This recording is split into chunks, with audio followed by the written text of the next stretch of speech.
Oh, hello and welcome. I am singer-storyteller Rose Music, and I am responding to the AuthorTube Newbie Tag questionnaire, which nobody invited me to do. Well, no, that's the wrong phrase. Nobody tagged me to do this.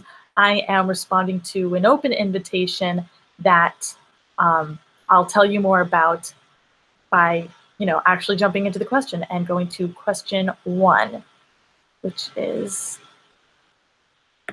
Sorry, I put it over here in the info box for the video. 1. How did you find out about AuthorTube? I found out about it from Lily Meade's open invitation. She is a booktuber and authortuber/writertuber.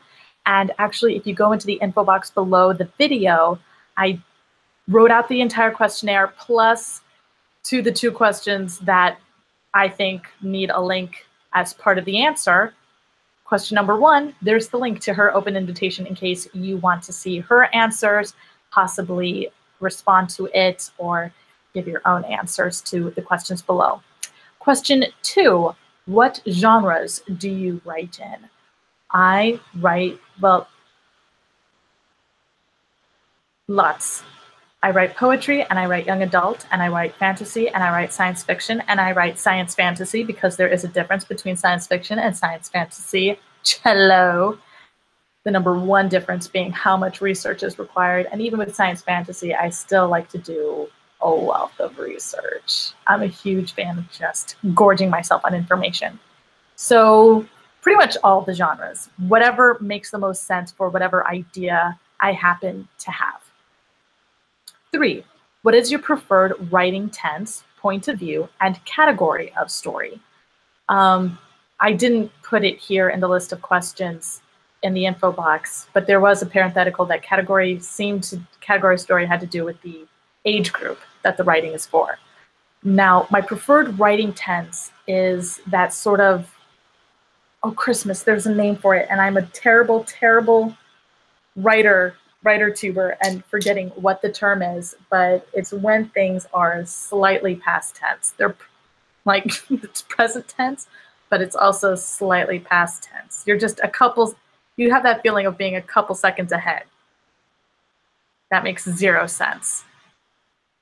I should have written down my answers to these. All right, so part 2 of question 3, what is my favorite point of view? My favorite point of view to write from in fiction is third-person point of view, usually centering on a particular character and being a little more in-depth about their feelings. The next work of fiction that I'm going to be fleshing out is a book currently titled Sally Forth, which was titled The Sally Forth Intrigue, and which before that was Friends Don't Let Friends Date the Undead, but then I realized it's not a rom-com, but I want to write that rom-com.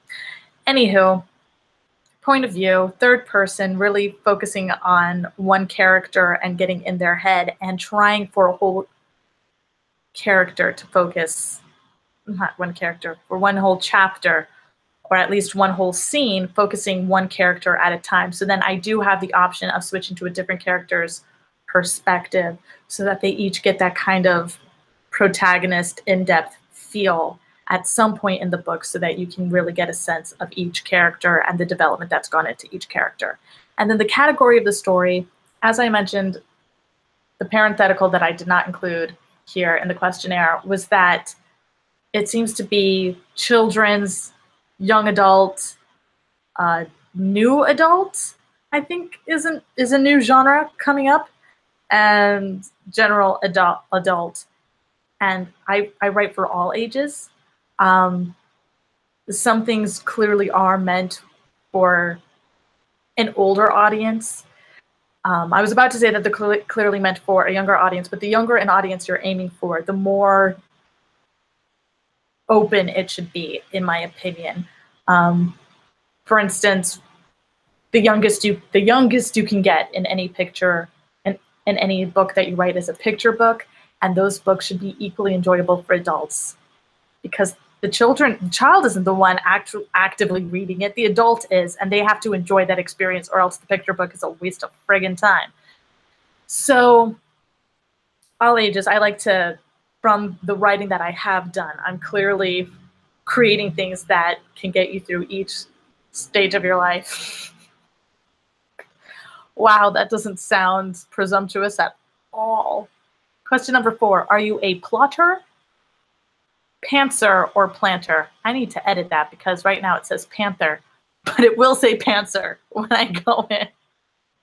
And actually that should say plantser instead of planter, but I do prefer to call myself a planter, which is, you know, the cross between plotting and going by the seat of your pants, which is being a pantser. And I do prefer the term planter to plantser because it better encompasses how those two merge, which is that you, in the plotting portion of the writing, you are deciding, you know, you're gathering the soil, you're gathering the seeds, you're getting together all the bits that are absolutely essential to creating a garden, essentially, or at least planting one, you know, tulip bulb, maybe. And then the pantsing portion is that you're listening to the elements, you're in tune with nature, but what you're in tune with is the nature of your book and the nature of your characters and the nature of your world building in order to allow that to develop and to grow in an organic way that is authentic to the characters and authentic to the world you're building. So I prefer to think of myself as a planter, where I start off with that little potted plant, the plot, and then I grow it out and I encourage it to be the best that it can be and to be healthy and nourished and all of those things. So then question 5, are you self-published, traditionally published, or yet to be published? The answer to that is yes. And here is where I share the second link in the info box, and that is better-storytelling.com, which is my online CV. And I have self-published a couple of books, one of which is this one, Lying to Children, a collection of humorous poems, each one based on a lie that someone told a child, whether it was a lie I was told as a child, a lie I have told to a child, lies that other people have told to children. It was a Kickstarter project with a penny a poem premise, and at least half the poems in that collection are lies from my own family. So I do self-publish. I also have a picture book, I Need a New Home, and that can be linked to on my online CV. And then traditionally published, I am also traditionally published. I am a contributing writer with Exterminating Angel Press, the magazine. And so I have had a number of Wonder Tales published through them in their online magazine, and I'll actually be having a news story coming out this April 1st in their spring issue, the theme of which is coloring, and the name of that Wonder Tale is The Scrap Bag, and it's about a prince in a garden. What? It's like we're coming full circle from that planter thing, and we're not even halfway through yet. And part 3, or yet to be published. And the answer to that is also yes, because I'm always writing things. I'm always looking to get it out there in whatever way is best for that particular project. So I am essentially perpetually in a state of being yet to be published. Question 6. What publishing company, literary agent, and or printing company are you represented by or use? If you're not published, what is your dream publishing house and or literary agency? The self-publishing that I have done has been through lulu.com. That was back, when did I publish this? 2012, or no, yes. The copyright was 2011, but the first edition was 2012. So back then when I was doing my research, Lulu was the best option from the research that I had done. In terms of future self-publishing, I'll probably go KDP and Gumroad for just selling straight PDFs of things that make more sense selling as straight PDFs, or Etsy. So those are my 3 self-publishing is Gumroad, KDP, and Etsy. And then in terms of traditionally publishing houses that I would like to work with, I would like at some point, if it makes sense in the publishing conversation that I'm having with them as a contributing writer, I would like to publish a book with EAP, Exterminating Angel Press, because they publish really, really, really, really great stuff. And so that, at least they publish stuff that I really enjoy. And so to know that, and okay, let me tell you the other two publishers that I also want to work with, because it'll all sum up better. So Exterminating Angel Press, for whom I'm a contributing writer on their magazine, Chronicle Books, and Quirk Books. I like Chronicle Books because when they publish a book, each one is, it's like a precious gem. Each book in their list is like a precious gem. And there is no waste or let's just publish this for the sake of publishing something like this. It's we're publishing this because we consider this to be a quality thing. And so each book is treated as a precious gem, in my opinion. And then Quirk Books has a similar policy, but with a much smaller team that requires really intense enthusiasm from the publishers.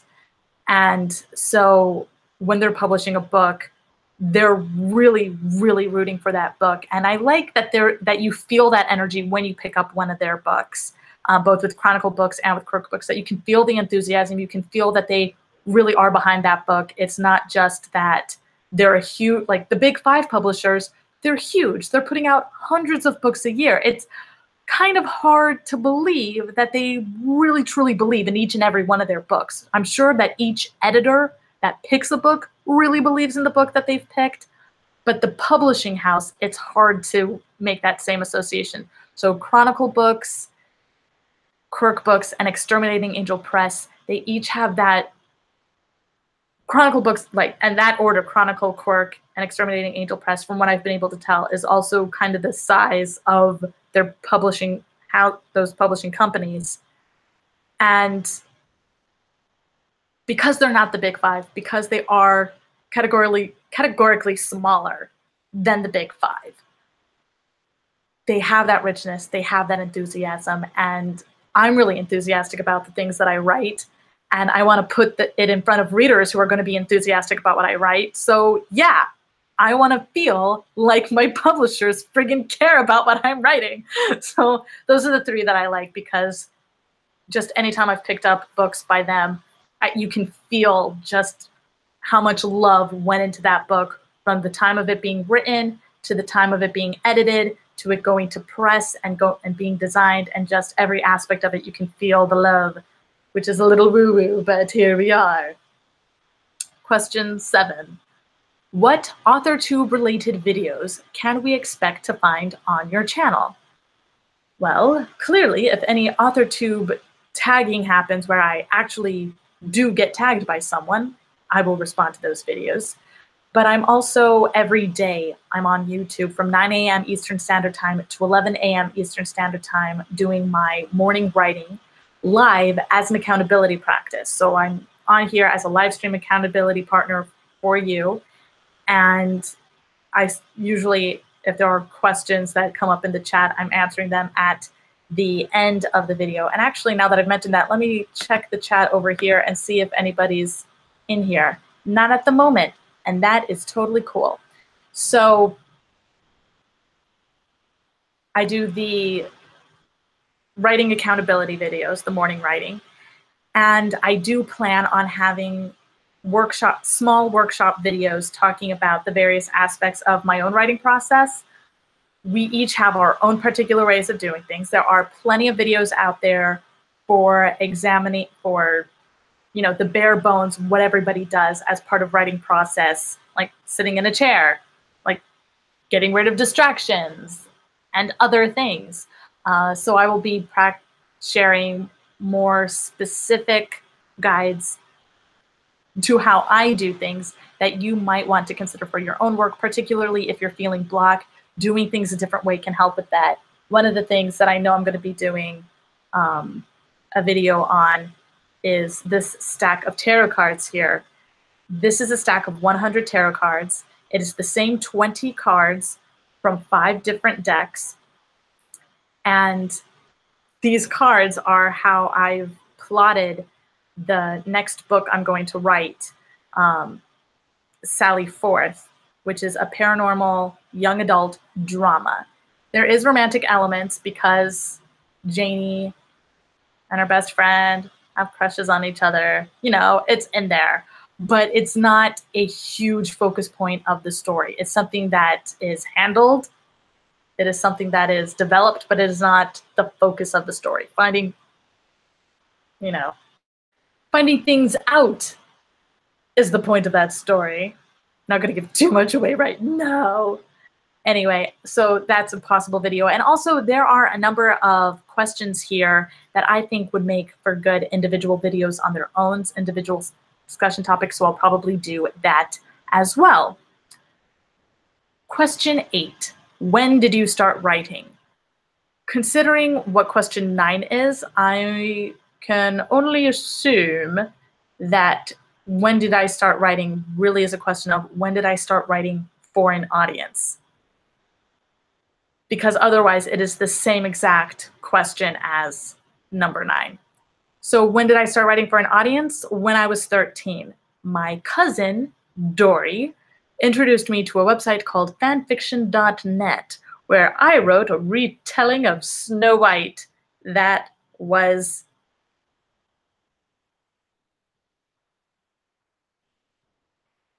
what it was. It had very good points and it had very bad points, and it turned into a novella. It was the first extensive piece of writing I had ever done in my life, and it turned out to be a novella, which I realized when I had to print it out and give it to my freshman English teacher for a homework assignment. And I feel silly saying that because we were supposed to just write a story for the class, and I went up to her and I asked, "Can I just finish writing this story that I started writing last year and give that to you?" And she said, "Sure." And then I brought in this novella. I don't think she read it all the way because some of the things in there were a bit, and it is just completely ridiculous. But there are some good ideas in there that I would like to play with in the future, and I probably will in some way or other. And what was the first story you ever wrote? Not that story.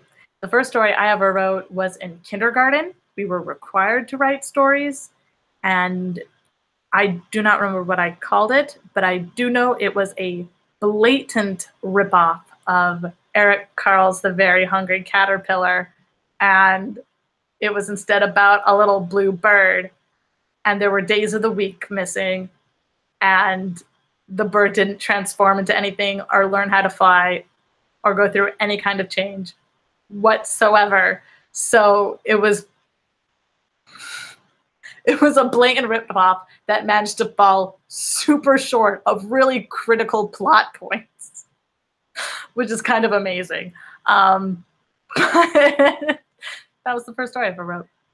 10. What authors have inspired your writing the most? Louisa May Alcott, obviously.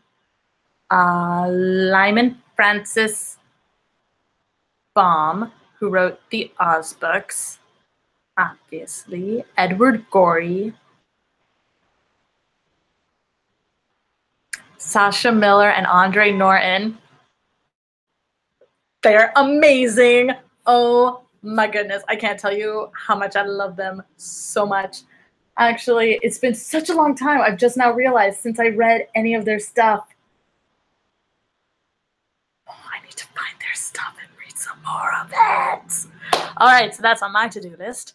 And question 11. Do you schedule your writing sessions or simply get to writing whenever you can find the time? The answer to this question is yes. I do schedule it. I have it every day from 9 a.m. Eastern Standard Time to 11 a.m. Eastern Standard Time. That's specifically for whatever my priority project has to be. So right now my priority project is a book that I'm currently trying to fund on Inkshares, which is 31 Days of Narratives, a guided journal for questing the crap out of your daily self-life. No, a guided journal for questing the crap out of your daily life. I said daily self-life because I've been going back and forth between, is it daily life or daily self-care? And I think daily life is less off-putting to people who see self-care as a luxury.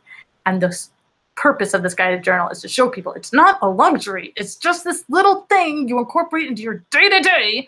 And if you need to write it down to make it happen, then that's what you've got to do. So that's the scheduled writing. And then the rest of the day is all, I'm building up routines to fill out the rest of my day and get things done. It's a little tricky writing things just whenever you have time for me because I have OCD. And with my OCD comes compulsions that interrupt my ability to be as productive as I want to be. The worst of which, or the one I've had the most difficulty with, I should say, is pervasive avoidance. And pervasive avoidance has actually many times over the years been misdiagnosed among OCD patients, so that OCD patients, rather than being diagnosed OCD, are diagnosed with some kind of psychosis because they're engaging in behaviors that make them a danger to themselves or others. And pervasive avoidance is you're a danger to yourself because you're ceasing to perform necessary functions necessary to your survival that you have to proactively do, like get out of bed, walk across the room, walk into the bathroom in order to use the bathroom, go into your kitchen and cook a meal, walk to your job. You know, these things where you just, if you can't, you're so concerned with doing it the right way that your body shuts down and you don't do it at all. That's pervasive avoidance. And so that is something that happens for me. And as I am recording this video, my free time, the time that I could spend writing all the books in the world, is also split up amongst certain volunteer work that I do and also job hunting that I'm doing. And having to, when I have free time, even though I've scheduled this is when I volunteer and this is when I job hunt, the minute free time comes up, because I have these other concerns, it competes with the priority of writing, and then my body shuts down because it can't decide. So at the moment, it's really critical for me to schedule things in order to make sure that they happen, because I've preemptively prioritized what needs to happen when. But there are times when, there are moments when I'm completely stress-free and completely relaxed, and there's nothing I have to do, and I'm not concerned about the other things that I have to do because I totally handled that thing for the day or the week or whatever, and I can actually just, oh, I have an idea for a poem, and I write the poem, and it's beautiful and wonderful, and life is good. Or I'll write a whole chapter that way. But it's mostly getting it scheduled, because without scheduling things, without prioritizing things prioritizing things at a time separate from when it needs to happen. Here's the time unit used for prioritizing things. Here's the time for doing the things that were already prioritized. It's important to have those times set up, because prioritizing in the moment and having to do it, that's what trips me up and is likely to get me trapped in my head. So it is a combination, but right now, because job hunting is a part of my life, scheduling writing time is really critical, or it's just not going to happen. Question 12. Do you type on a computer, use a typewriter, write everything out by hand, or do a blend? And where do you write in general? I do a blend. Different projects require different things. There are times that I know I cannot stand any distractions from the computer, but I do want to be typing as opposed to writing things out by hand. And that's when I'll pull out my typewriter. And I'll type things on my phone, and I'll write things in the notebook. Just any surface that can be used for writing is being used for writing, is essentially what's happening there. And in terms of where I write, in like the free time, just like in question 11, do I simply get to writing whenever I find the time? Whenever I find the time, wherever I happen to be physically, that also becomes where I do my writing. But when I schedule my writing time, it's happening here at my desk where I'm currently seated in order to make this video for you. Question 13. What are you most looking forward to now that you're a part of AuthorTube? What I'm most looking forward to is interacting with other AuthorTubers and with the BookTube community. Basically interacting with other people who make videos. Because when you're creating these videos, particularly when you're doing it live, as I so often do, you know, people will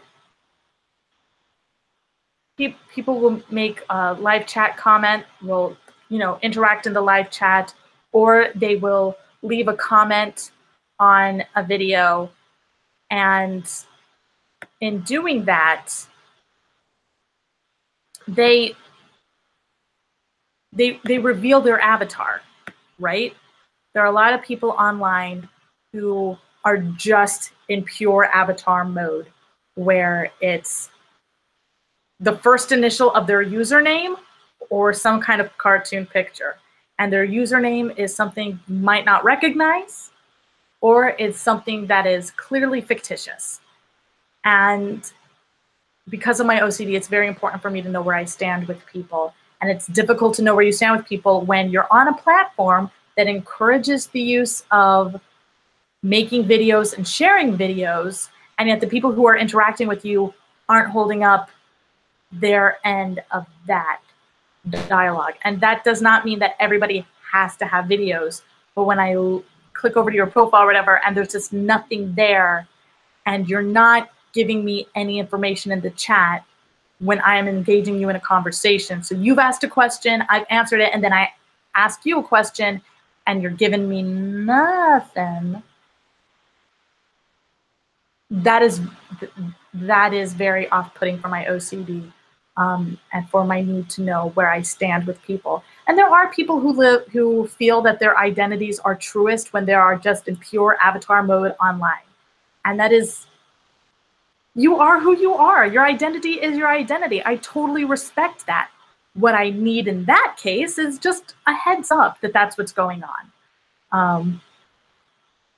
Because otherwise it's very, and even if that is the case, if that's what's going on, I would still anticipate that when I ask you a question, you answer the question, that we engage in an actual conversation, and it's not just me word vomiting out into the ether, which, let's be honest, all of these live streams pretty much already are, and they are live streams and not edited videos because, as I've mentioned before, I have OCD, and while there are certain projects that require a video that is neatly recorded and then sharply edited, I know that if I'm going to be part of an online community that engages in video like this, I'm not going to be able to do that consistently if I'm